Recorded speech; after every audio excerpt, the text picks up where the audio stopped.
Hey, nouvelle vidéo, nouvel environnement. Et bon, en tout cas, ça fait plaisir de retenir une caméra. Ça fait un petit moment. Et ouais, j'ai déménagé et ça prend un sacré temps. Heureusement que j'avais des vidéos d'avance, sinon j'aurais pas été bien là. Mais bon, un mal pour un bien. Regardez cette place que j'ai. J'ai un peu plus de 60 mètres carrés au total, donc c'est techniquement plus grand que ce que je louais avant, sans parler du fait que je stockais toutes les affaires de mon appartement et tout dans le même endroit où je bricolais, donc bon, j'avais à peine 20 mètres carrés pour bricoler. Là, j'en ai plus de 3 fois plus parce que ce qu'on voit pas ici, c'est que là, j'ai l'atelier, mais j'ai des dépendances derrière pour stocker. Ça me fait encore plus de place du coup. Bon, et puis les gars, tant qu'on est dans les confidences, dans un endroit isolé là comme celui-ci, pensez à vous abonner, hein, un petit pouce en l'air et puis activez la petite cloche aussi, ça fait plaisir. Ah oui, et puis pensez à me suivre sur Instagram aussi. Donc on a une partie stockage des matières premières, des petits meubles pour les pièces, les outils, tout ça. Mon bon vieil établi, la porte tout à fait indispensable pour faire rentrer tout type d'engin.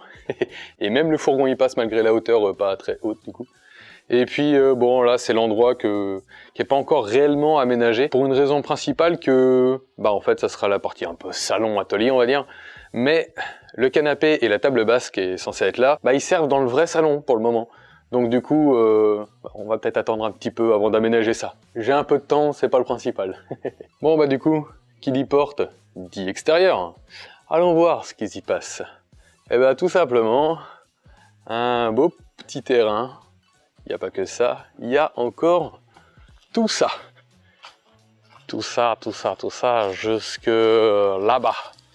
Au-delà de ce que tu vois, appartient à quelqu'un d'autre. Bon, ça c'est encore autre chose.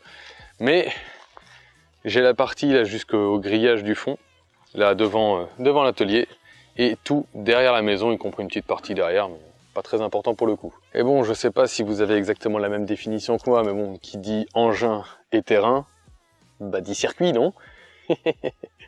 Alors, ça se voit pas, là comme ça, mais j'ai déjà tourné, j'ai déjà tracé un petit circuit, et je vous laisse sur quelques images parce que je vous ai filmé ça là quelques jours justement sur ce fameux quad. Donc on commence par une petite ligne droite, avec quelques petits sauts, sinon c'est pas marrant. Là on passe entre les 3 arbres, un petit slalom entre, un léger gauche jusque ici. Là on va viser à peu près le gros poteau noir qu'il y a là-bas. On freine pas loin du dernier moment. Et là en fait on va faire donc un gauche-droite-gauche. Là on freine tout. Et là c'est le dernier virage avant la petite ligne droite. Là c'est plein pot. Si on freine un peu, parce que du coup ça... Ah voilà, il y a une petite bosse. Là on fait un petit écart, freinage. Avec une autre épingle. Et on est reparti. Entre les 3 arbres. Oh, j'ai freiné un peu tard. Là, on vise derrière le bâtiment avec le Velux. On freine là. Une épingle jusqu'au poteau là-bas. On freine ici. Là, on fait les courbes, on va dire. On freine là. Hop là. Virage assez serré avant la ligne droite. Là on freine. Et la bosse. Freinage ici, attention pour freiner trop tard. On a vite fait de se retrouver après le tracé. Et là c'est la ligne droite. Et c'est reparti pour un tour. Bon alors, ça vous a plu? Parce que c'était seulement les premiers. On ne sait jamais, peut-être que ce tracé évoluera, peut-être que ce sera un multi-parcours, et puis je m'avance peut-être un peu, mais je pense qu'il va falloir faire un tableau au chrono pour voir quel engin fait le meilleur temps, et aussi sur quel engin je suis le moins merguez, parce que entre le quad et la moto, le chrono est vite vu, même si le quad c'est une merde, je suis beaucoup plus à l'aise sur le quad que sur la moto. Mais bon, pour le moment on n'en est pas là, il y a un truc qui est un tout petit peu plus urgent, parce que je ne sais pas si vous avez fait attention, mais cette voiture-là est sur sa table, sur son établi. Sauf que ça sent que c'est pas tout à fait stable. Oui alors, vous vous en doutez sûrement, c'est pas du tout son établi. Si j'avais un établi sur lequel travailler, c'était celui-là. Mais là, j'ai encore autre chose que je suis allé chercher, qui est très lourd et qu'il faut installer ici. Et on va le chercher.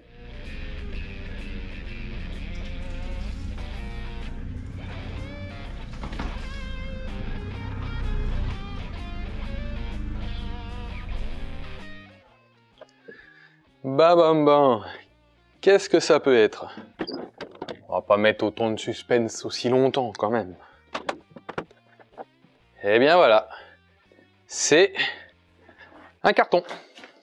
Il me fallait un petit carton ici parce que les tapis ça se salit un peu trop, les cartons on peut passer aspirateur et tout dessus, c'est bien plus facile. Du coup, ouais bon, vanne de merde, on est d'accord. Eh bien en fait, c'est un petit établi. Bon, un petit établi qui est sacrément lourd.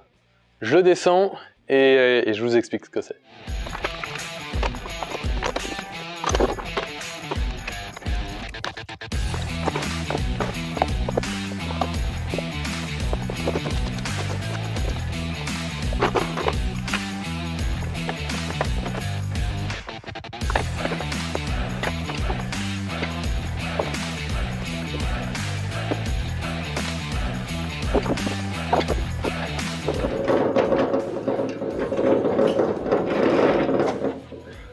Tada!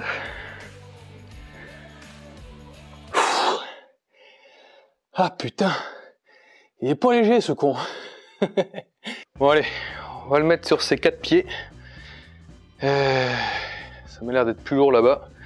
Donc on va le descendre dans ce sens-là.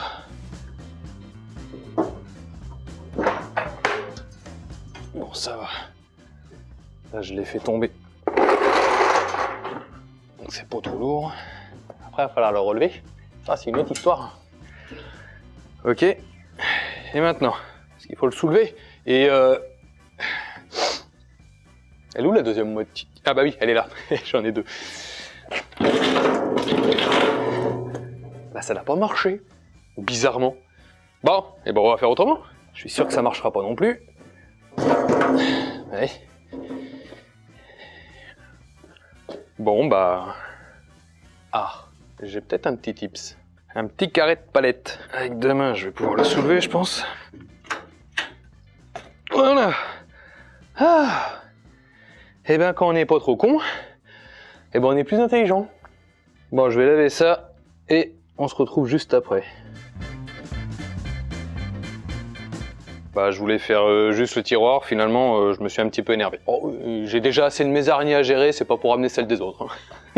Reprenons là où on en était. À 3. 1, 2, 3.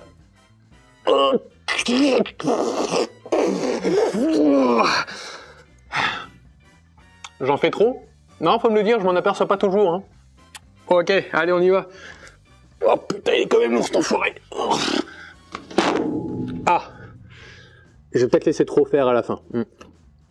Bon bah, elle est pour moi. Hein. Eh bien voilà, un bon vieil établi.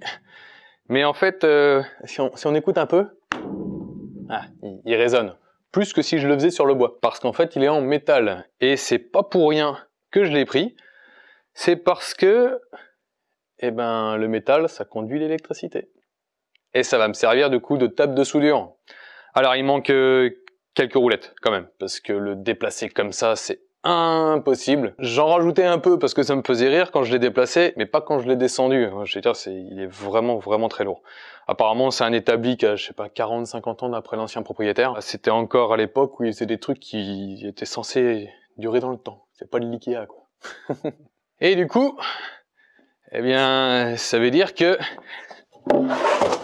ce que je vous ai dit tout à l'heure, comme quoi c'était son établi, bah pas du tout. Parce qu'au final, cette petite auto, son établi, ce sera celui-là. Alors pour être tout à fait précis, ce qui manque à l'établi, c'est des roulettes pour pouvoir le déplacer. Et en fait, la plaque en métal, elle est là. Et il y a un espèce de, je sais pas, un lino. Les gens, ils ont cru que c'était le sol, ils voulaient marcher dessus. Là, il y a une espèce de plastique à enlever pour pouvoir en fait poser directement mes châssis sur la tôle.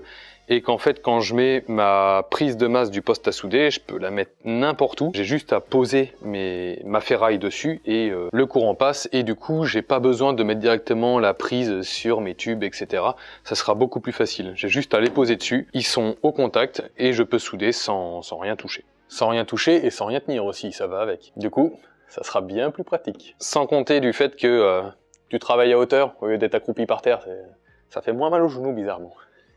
Et donc, dans cette voiture, parce qu'après tout, si je vous la montre, bah, autant que je vous montre un petit peu l'évolution. Alors, il n'y a pas énorme d'évolution en vrai. Il y a juste les petites fixations que j'ai fait. Donc, devant, il y en a 2. Et derrière, il y en a 4. Ce qui fait que le châssis et la carrosserie sont solidaires maintenant. Donc, prochaine étape, comme je vous disais dans la dernière vidéo de construction de cette voiture, ça sera les trains roulants. Donc, train arrière, train avant. Mais mine de rien, il y a beaucoup de boulot. Et je sais même pas si ça fera l'objet d'une seule vidéo. Peut-être plusieurs. On verra. En tout cas, eh bien, pour le moment, bienvenue dans mon antre. Et c'est parti pour une nouvelle aventure. Bon bah, voilà. J'ai fait le tour des petites nouveautés. J'ai pas grand chose à vous dire de plus pour le moment. J'ai encore un petit peu de préparation pour continuer les projets. Ah, et puis, venez avec moi, vu que vous êtes restés jusqu'à la fin de la vidéo, vous avez au moins le droit de savoir. Ça. Alors, ça fait partie de la voiture qui est là-bas. Mais ça. Oui, non, c'est pas un drap, il y a un truc dessous. Ça, c'est ce qu'on peut appeler dans le jargon de la simulation automobile, un simulateur dynamique. Je l'ai récupéré. Ça fait quand même 4 ans que j'attendais de pouvoir le récupérer. Et ben vous savez quoi? Et ben je vais encore pas le monter.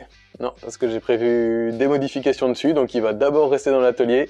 On va faire des petites modifications, et quand ce sera bon, je le mettrai dans le bureau, et là, on va commencer à s'amuser. Du coup, bah, les projets principaux, c'est ça, et ça. Et puis forcément, il y a toujours des projets annexes. Vous n'imaginez même pas le nombre d'idées que j'ai en tête. Même moi, je les oublie, tellement j'en ai. Bon allez, et ben, je vous retiens pas plus longtemps. J'ai plus qu'à vous dire, et ben, dans la prochaine vidéo, pensez quand même au petit abonnement, le pouce en l'air, la petite cloche, tout ça. Et puis Instagram, Facebook, TikTok. Bon, c'est vrai que je suis pas encore super régulier là-dessus, j'apprends encore les fonctionnements de ces trucs parce que de base, je suis absolument pas ce genre de réseau. Mais bah, faut bien s'y mettre un jour ou l'autre. Allez, ciao les gars! Et puis bah, les filles, s'il y en a quelques-unes qui me suivent. Allez, salut! Et n'hésitez pas à aller sur les réseaux pour voir les coulisses et les projets en avance.